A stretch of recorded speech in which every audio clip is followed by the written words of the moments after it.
दोस्तों, इस वक्त रूस यूक्रेन से भिड़ने को बेताब है। चीन फिलहाल ताइवान, फिलीपींस और भारत के साथ भिड़ने को आमादा है। कुछ वक्त पहले आर्मेनिया और अजरबैजान की जंग 7वें आसमान पर थी। अफगानिस्तान का मामला तो आप देख ही चुके हैं। पाकिस्तान हर दिन लड़ने को आमादा रहता है। तो वहीं खाड़ी देशों में भी एक बार फिर तगड़ा तनाव देखने को मिल रहा है। यमन, सीरिया की तबाही आप अक्सर तस्वीरों में देखते ही रहते हैं, लेकिन रूस और यूक्रेन की जंग को तीसरे विश्व युद्ध के तौर पर देखा जा रहा है। और बड़ी बात यह है कि इसमें न केवल अमेरिका कूद चुका है, बल्कि ब्रिटेन ने बाकायदा तीसरे विश्व युद्ध की तैयारियां शुरू कर दी है। तो आखिर ऐसा क्यों हो रहा है? आखिर वो कौन है जो बार बार युद्ध को उकसा रहे हैं? वो कौन है जिसकी जेबें केवल युद्ध से ही गर्म होती है? ये जंगहोलिक सनक की बीमारी आखिर किसको लगी है? दोस्तों, यकीन मानिए, जब आप इस पूरी कहानी से रूबरू होंगे तो हैरान हुए बगैर नहीं रहेंगे, क्योंकि खुद यूक्रेन से जो खबर बाहर आई है उसने अमेरिका और यूरोप की पोल खोल दी है। जी हां दोस्तों, यूक्रेन रूस के विवाद में जो मुल्क सबसे ज्यादा इंटरेस्ट ले रहा है वो अमेरिका और यूरोप के देश हैं। रूस भले ही यूक्रेन पर चढ़ाई ना करना चाह रहा हो, लेकिन अमेरिका ने अपने 8500 सैनिक स्टैंड बाई में रख दिए हैं। नाटो के फौजें जंग के लिए तैयार खड़ी कर दी गई हैं। अमेरिका आखिर ऐसा क्यों कर रहा है? क्यों अमेरिका किसी दूसरे मुल्क के विवाद में टांग अड़ा रहा है?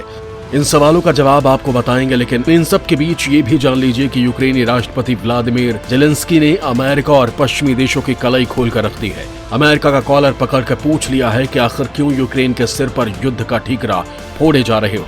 इतना ही नहीं, यूक्रेन ने पूरी दुनिया के सामने अमेरिका पर जंग के चुल मची होने की बात कहकर संत का चोला ओढ़कर शैतान वाला खेल एक्सपोज कर दिया है। यूक्रेनी राष्ट्रपति व्लादिमीर जेलेंस्की ने दो टूक कह दिया है कि अमेरिका और पश्चिमी देश युद्ध को लेकर हल्ला मचा रहे हैं और डर का माहौल बना रहे हैं। अमेरिका और पश्चिमी देशों के हो हल्ले की वजह से यूक्रेन की अर्थव्यवस्था को भीषण नुकसान पहुंच रहा है। दोस्तों, यूक्रेन की बातें, वहां के राष्ट्रपति के आरोप, जंग के लिए अमेरिका की सनक, ये सब इल्जाम बेसिर पैर के नहीं है। आंकड़े भी इसकी गवाही देते हैं। अमेरिका की अर्थव्यवस्था जंग पर आधारित है। कैसे?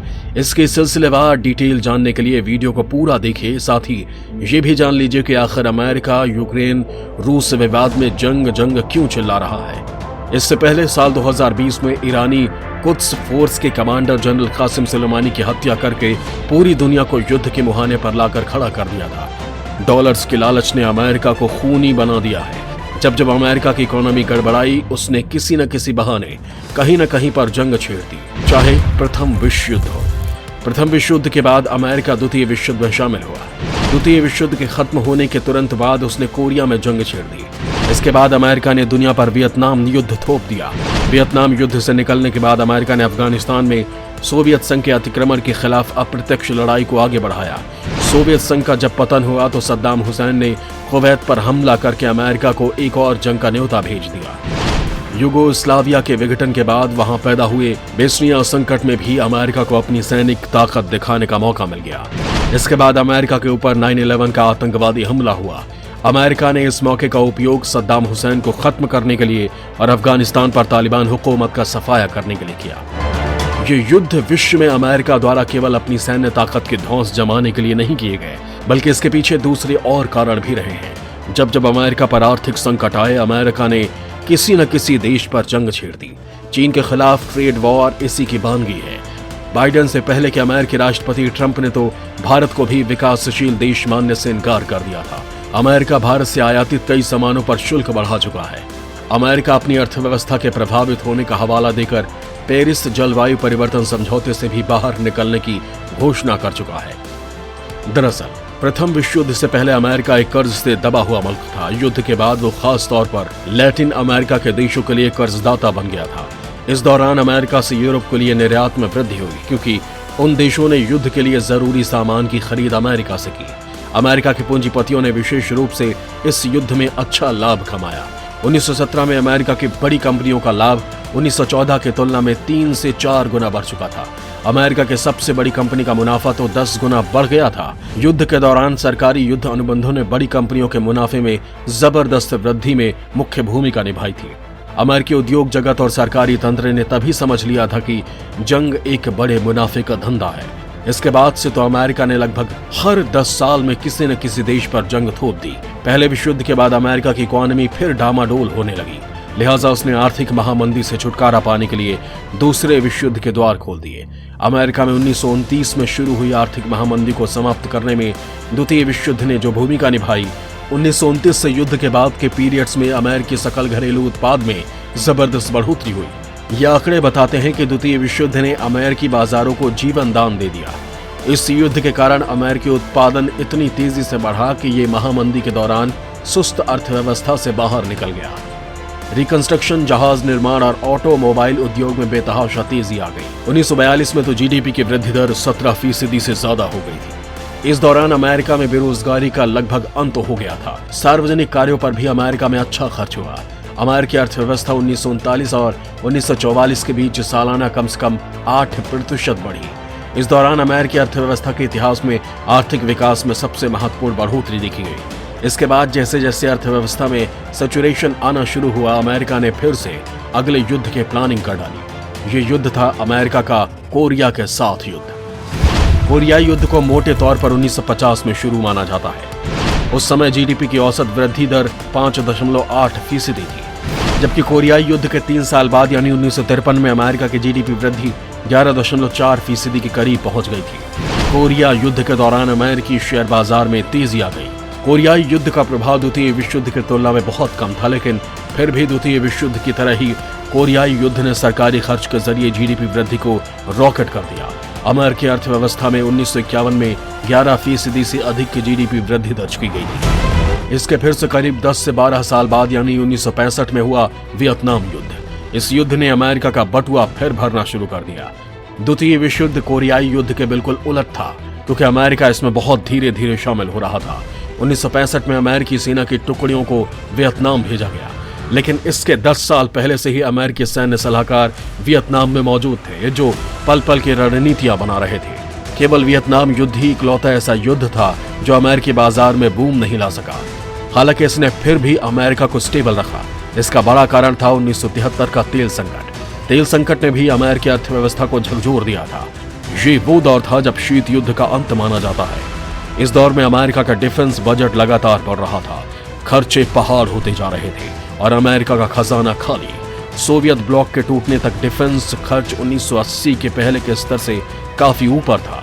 1984 तक जीडीपी की वृद्धि दर 11% से घटकर 7.6% तक पहुंच गई थी, जिसने अमेरिका के कान खड़े कर दिए। 2001 से 2003 की मंदी के बाद कमजोर आर्थिक परिस्थितियों के बीच इराक का दूसरा युद्ध और अफगानिस्तान युद्धों की शुरुआत की गई थी।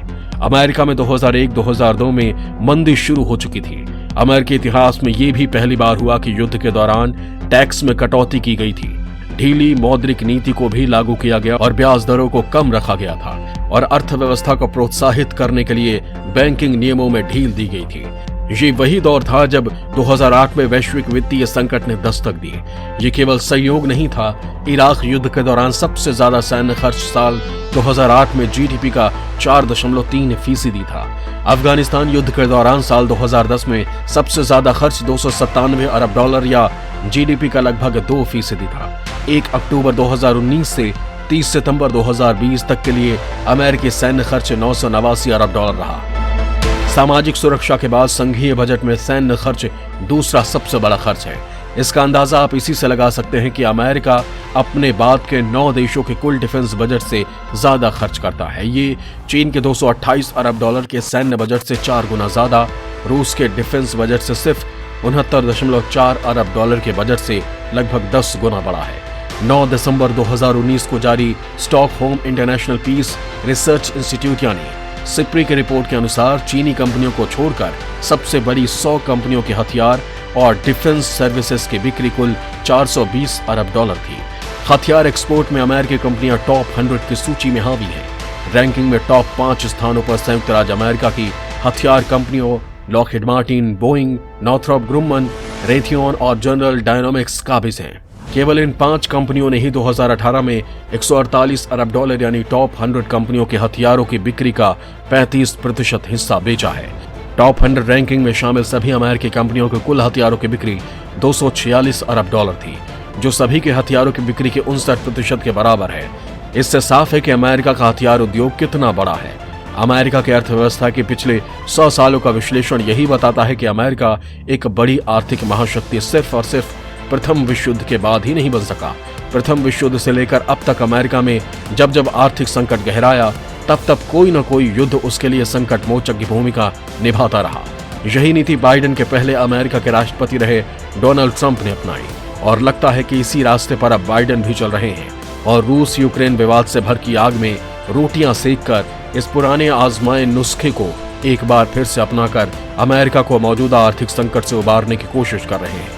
प्रथम विश्व युद्ध के दौरान सरकारों को पता लग गया था कि लोग बाहरी ताकतों से सुरक्षा के लिए ज्यादा टैक्स देने का विरोध नहीं करेंगे।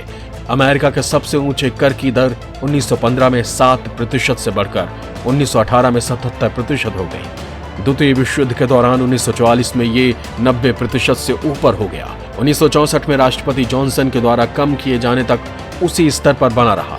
अमेरिका के द्वितीय विश्व युद्ध के बढ़ते खर्च ने उसके सरकारी कर्ज में 1048% की बढ़ोतरी की थी। इसके पेमेंट के लिए सरकार ने इनकम टैक्स का विस्तार किया। 1939 में केवल 4 मिलियन अमेरिकियों ने टैक्स चुकाए थे, जबकि 1945 तक यह संख्या बढ़कर 43 मिलियन हो गई। दरअसल बाहर से चमक धमक दिखाने वाले अमेरिका की हालत वहां के लीडर्स की सनक के कारण भीतर ही भीतर खस्ता हो चुकी थी। इसका अंदाजा इसी बात से लगाया जा सकता है कि अफगानिस्तान में तालिबान के खिलाफ जंग के अंत के ऐलान के वक्त अमेरिकी अर्थव्यवस्था अपने सबसे बुरे दौर में से एक से गुजर रही थी, क्योंकि इस जंग में अमेरिका के लिए अब कुछ भी हासिल करने के लिए नहीं रह गया था सिवाय मारकाट और लाशों के।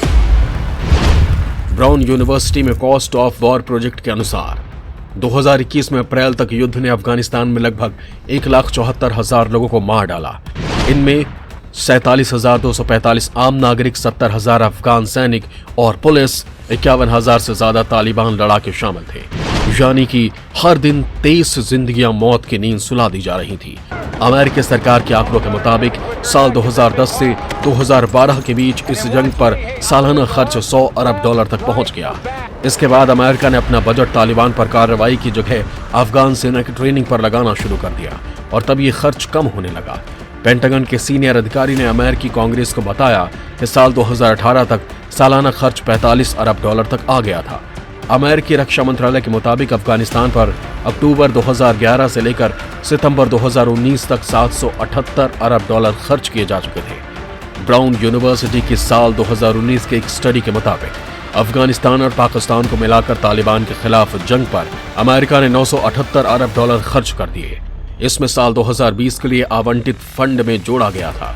यानी अमेरिका की 20 साल की कमाई इस जंग में स्वाहा हो गई। लिहाजा अब अमेरिका अपनी इकोनॉमी को फिर से वेंटिलेटर से बाहर लाने का जुगाड़ यूक्रेन रूस विवाद में देख रहा है। दोस्तों, कैसे अमेरिका जंग के जरिए अपनी अर्थव्यवस्था सुधारने की साजिश रच रहा है, कैसे अमेरिका अपनी अर्थव्यवस्था सुधारने के लिए दुनिया को तीसरे विश्व युद्ध की खाई में धकेलने पर आमादा है, कैसे वो लाखों करोड़ों लोगों की जिंदगियों के लिए दुश्मन बना हुआ है, आपको इन सारे सवालों का जवाब देंगे। लेकिन उससे पहले जान लीजिए कि आखिर कैसे यूक्रेन ने अमेरिका के चेहरे से नकाब उतार फेंका। बेगानी शादी में बाइडेन दीवाना। रूस यूक्रेन विवाद में अमेरिका का क्या काम? रूस यूक्रेन विवाद में खुद अमेरिका की हालत भी बेगानी शादी में अब्दुल्ला दीवाना जैसी ही हो चुकी है। यूक्रेन के राष्ट्रपति ने युद्ध की किसी भी संभावना से इनकार कर दिया है, जबकि अमेरिका और नाटो देश बार बार कह रहे हैं कि रूस किसी भी वक्त यूक्रेन पर हमला कर सकता है। अमेरिकी राष्ट्रपति बाइडेन भी 28 जनवरी को कह चुके हैं कि फरवरी महीने में रूस यूक्रेन पर पूरी ताकत के साथ हमला करने वाला है। करीब 1 लाख रूसी सैनिक पिछले एक हफ्ते से यूक्रेन की सीमा पर डेरा डाले हुए हैं। अमेरिकी मिलिट्री एक्सपर्ट की माने तो रूस सर्द मौसम को देखते हुए यूक्रेन के इर्द गिर्द बर्फ पिघलने का इंतजार कर रहा है, ताकि हैवी जंगी सामान तब वो आसानी से पहुंचा सके। जबकि अमेरिका का इस दावे को रूस और यूक्रेन दोनों देश सिरे से खारिज करते हैं। यानी कि जिसे अमेरिका विक्टिम बता रहा है वो भी बाइडेन के दावे से इत्तेफाक नहीं रखता, और जिस रूस को अमेरिका आतताई बता रहा है वो भी। अलबत्ता यूक्रेन तो अमेरिका और यूरोपीय देशों पर ही उनके देश पर जंग थोपने की कोशिश करने की तोहमत मर रहा है। इसकी बड़ी वजह जो बाइडेन के नक्शे कदम पर चल निकले ब्रिटेन के प्रधानमंत्री बोरिस जॉनसन की भी वो भीष्म प्रतिज्ञा है, जिसमें उन्होंने ऐलान कर दिया है कि वो यूक्रेन की रक्षा के लिए कसम खाते हैं। इतना ही नहीं, उन्होंने तो 1000 ब्रिटिश सैनिकों को रूस के खिलाफ मैदान जंग में उतार भी दिया है। साथ ही वो नाटो को जल, थल और आकाश में समर्थन देने के लिए भी तैयार है। इसे आप बिना मांगे मदद वाली चाल भी कह सकते हैं। कहा तो ये भी जा रहा है कि कुछ ही दिनों में बोरिस जॉनसन पूर्वी यूरोप में ब्रिटेन के सशस्त्र बलों की संख्या को दोगुना कर सकते हैं, जिनके पास RAF लड़ाकू विमान, रॉकेट लॉन्चर और युद्धपोतों के इस्तेमाल की क्षमता और खुली छूट होगी। जबकि यूक्रेन ने तो अमेरिका से ना ही नाटो से और ना ही ब्रिटेन से मदद मांगी। तो एक तरफ यूक्रेन के राष्ट्रपति ने युद्ध की संभावनाओं को खारिज किया और उल्टा अमेरिका पर ही जंग का माहौल बनाने का आरोप लगाया, तो दूसरी तरफ रूस की तरफ से भी कहा गया कि मॉस्को युद्ध करना नहीं चाहता है, लेकिन वो अमेरिका और नाटो को रूस के हितों को रौंदने भी नहीं देगा। रूसी राष्ट्रपति व्लादिमीर पुतिन बेहद करीब से पश्चिमी देशों की प्रतिक्रियाओं पर नजर रख रहे हैं और अमेरिका पर अपने फायदे के लिए दुनिया पर जंग थोपने की कोशिश करार दे रहे हैं। दोस्तों, इस पूरे घटनाक्रम से एक बात तो साफ है कि जंग न तो रूस चाहता है और न यूक्रेन, लेकिन अमेरिका और ब्रिटेन जंग जंग चिल्ला रहे हैं। यानी कुछ तो ऐसा है जिसे पाने के लिए अमेरिका और ब्रिटेन रूस यूक्रेन के बीच शांति नहीं होने देना चाहते। दरअसल इन दोनों देशों यानी अमेरिका और ब्रिटेन के इन बयानों की जड़ में एक ही चीज है और वो है गैस। ये बात किसी से छुपी नहीं है कि हाल के वक्त में चाहे इराक हो या ईरान, सीरिया या कतर, लड़ाई की जड़ में असली चीज तेल या गैस ही रही है। रूस और यूक्रेन के बीच मौजूदा जंग की सुगबुगाहट में भी गैस के कारण ही है। दरअसल 2014 तक रूस पाइपलाइन के जरिए गैस सीधे यूरोप तक भेजता था। जिन देशों से होकर ये पाइपलाइन गुजरती थी, रूस को उस देश को ट्रांजिट फीस देनी पड़ती थी और इन्हीं में से एक देश यूक्रेन था। गैसप्रॉम कंपनी की गैस पाइपलाइन यूक्रेन से होकर गुजरती है और इसके लिए रूस को हर साल करीब $33 बिलियन ट्रांजिट फीस के जरिए यूक्रेन को देनी पड़ती थी। ये यूक्रेन के सालाना बजट का करीब 4% है। मगर 2014 के बाद यूक्रेन के साथ रिश्ता खराब होते ही यूक्रेन को सबक सिखाने के लिए रूस ने एक नया तरीका आजमा लिया। उसने तय किया कि वो यूरोप तक नई गैस पाइपलाइन बिछाएगा और इस बार ये पाइपलाइन यूक्रेन से होकर नहीं गुजरेगी, लिहाजा उसे यूक्रेन को ट्रांजिट फीस नहीं देनी पड़ेगी। इससे यूक्रेन आर्थिक तौर पर कमजोर हो जाएगा। इसी के बाद रूस ने नॉर्ड स्ट्रीम 2 गैस पाइपलाइन की शुरुआत की। इस योजना के तहत वेस्टर्न रूस से नॉर्थ ईस्टर्न जर्मनी तक बाल्टिक महासागर के रास्ते 1200 किलोमीटर लंबी गैस पाइपलाइन बिछाई गई। इसकी लागत करीब $10 बिलियन है। इस पाइपलाइन के जरिए रूस अब सीधे यूक्रेन को बाईपास कर जर्मनी तक अपनी गैस भेज सकता है। जर्मनी में नेचुरल गैस की सख्त जरूरत है और रूस ने उसे सस्ते दामों पर गैस देने का समझौता किया है। इस नई पाइपलाइन के जरिए रूस हर साल जर्मनी को 55 बिलियन क्यूबिक मीटर गैस की सप्लाई करेगा। नई गैस पाइपलाइन रेगुलेटर्स की मंजूरी का इंतजार कर रही है। मंजूरी मिलते ही गैस की सप्लाई शुरू हो जाएगी। जर्मनी रूस का सबसे बड़ा तेल और गैस का खरीदार है। हालांकि जर्मनी के अलावा पूरे यूरोप में रूसी गैस और तेल की सप्लाई होती है। वहीं जर्मनी यूरोप की सबसे बड़ी अर्थव्यवस्था है और लगभग पूरा यूरोप ही तेल और गैस के लिए रूस पर निर्भर है। अभी तक रूस की सप्लाई लाइन यूक्रेन से होकर गुजरती है। 2 साल पहले हुए एक समझौते के मुताबिक यूक्रेन को इसके एवज में 2024 तक हर साल $7 अरब मिलने थे। रूस, यूरोप और खासकर जर्मनी को होने वाले सप्लाई का करीब 40% हिस्सा इसी पाइपलाइन से भेजता है। बस इसी नई गैस पाइपलाइन ने यूक्रेन के इस नए विवाद को जन्म दे दिया है। एक ऐसा विवाद जिसमें एक तरफ यूरोप है तो दूसरी तरफ अमेरिका। अमेरिका क्यों जंग जंग चिल्ला रहा है, इसके बैकड्रॉप में भी रूस की यही गैस पाइपलाइन है। अमेरिका की परेशानी की 2 वजह है। पहली, अब तक अमेरिका जर्मनी समेत यूरोप के कई देशों को अपनी महंगी गैस की सप्लाई किया करता था।